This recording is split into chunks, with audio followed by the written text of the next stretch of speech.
Welcome friends. एक बार की बात है, एक गांव में एक पेंटर रहता था। वह पेंटर ज़्यादातर नाव को पेंट किया करता था और अपना घर चलाया करता था। तो एक बार एक अमीर आदमी ने उसे अपने घर पर बुलाया और उसे अपनी नाव को पेंट करने के लिए कहा। तो पेंटर ने पेंट लाकर उस नाव को पूरी तरह से पेंट कर दिया, जैसा कलर उस नाव के मालिक ने उसे बताया था। पेंट करने के बाद पेंटर जब पैसे मांगने घर के अंदर गया तो उस समय नाव का मालिक घर पर नहीं था। उस पेंटर ने अपने पैसे उसके घर से लिए और वह अपने घर पर चला गया। अगले दिन नाव का मालिक जो बहुत अमीर था, वह उस पेंटर के घर पर आता है और वह उस पेंटर को 1 लाख रुपए देता है।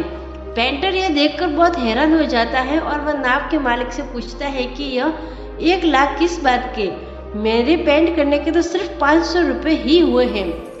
तो उस नाव के मालिक ने मुस्कुराते हुए कहा कि यह पैसे नाव को पेंट करने के नहीं बल्कि उस छेद को ठीक करने के पैसे हैं जो नाव के अंदर था।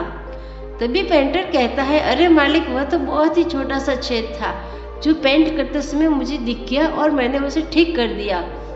उस छोटे से छेद के लिए इतना पैसा, अब मुझे यह ठीक नहीं लग रहा है।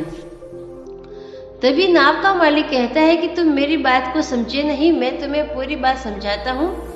कल जब मैंने तुम्हें नाव को पेंट करने को कहा तब मैं जल्दबाजी में था। तुम्हें यह बताना भूल गया कि उसमें एक छोटा सा छेद भी है, उसे भी ठीक कर देना। और जब तुम उस नाव को पेंट करके अपने घर चले गए तब पेंट सूखने के बाद मेरे बच्चे उस नाव को समुद्र में लेकर नौकायन के लिए चले गए और उस समय मैं घर पर भी नहीं था। जब मैं घर वापस आया तो मेरी पत्नी ने मुझसे कहा कि बच्चे नाव लेकर समुद्र में नौकायन के लिए गए हैं। जैसे ही मैंने ये सुना तो मेरी जान निकल गई और मैं अपने बच्चों को समुद्र में ढूंढने के लिए निकल गया। तभी मुझे मेरे बच्चे उस नाव के साथ वापस आते दिखे। उन्हें सही सलामत देखने के बाद मेरी जान में जान आ गई और मैंने सुकून की सांस ली। जब मैंने उस छेद की तरफ देखा तो तुमने उसे ठीक कर दिया था, वह भी मेरे बिना कहे, और तुमने मेरे घर से उसके एक्स्ट्रा पैसे भी नहीं लिए। तुम्हारे इस छोटे से काम से आज मेरे बच्चों की जान बच गई। दोस्तों, इस कहानी से हमें बहुत बड़ी सीख मिलती है। मान लो अगर वो पेंटर ये सोचकर उस छोटे से छेद को ठीक नहीं करता कि नाव के मालिक ने मुझे इसको ठीक करने को नहीं कहा है, या फिर मैं इस छेद को ठीक क्यों करूं, मुझे कौन से इसके एक्स्ट्रा पैसे मिलने वाले हैं, अगर वह ये सब सोचता तो उस नाव का मालिक अपने बच्चों को खो देता। और अमीर हो या गरीब, सबको अपनी औलाद बहुत ही प्यारी होती है फ्रेंड्स।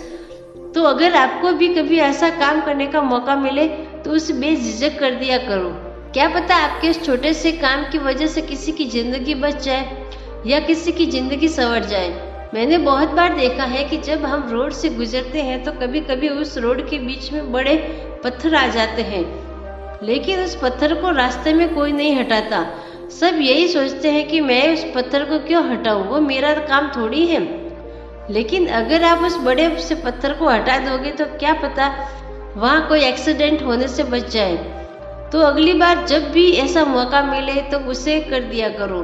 तो दोस्तों, यदि आपको मेरी वीडियो अच्छी लगी हो तो वीडियो को लाइक और चैनल को सब्सक्राइब करना ना भूलें। फिर मिलते हैं एक नई वीडियो के साथ। तब तक अपना ख्याल रखें, स्वस्थ रहें और मस्त रहें। धन्यवाद।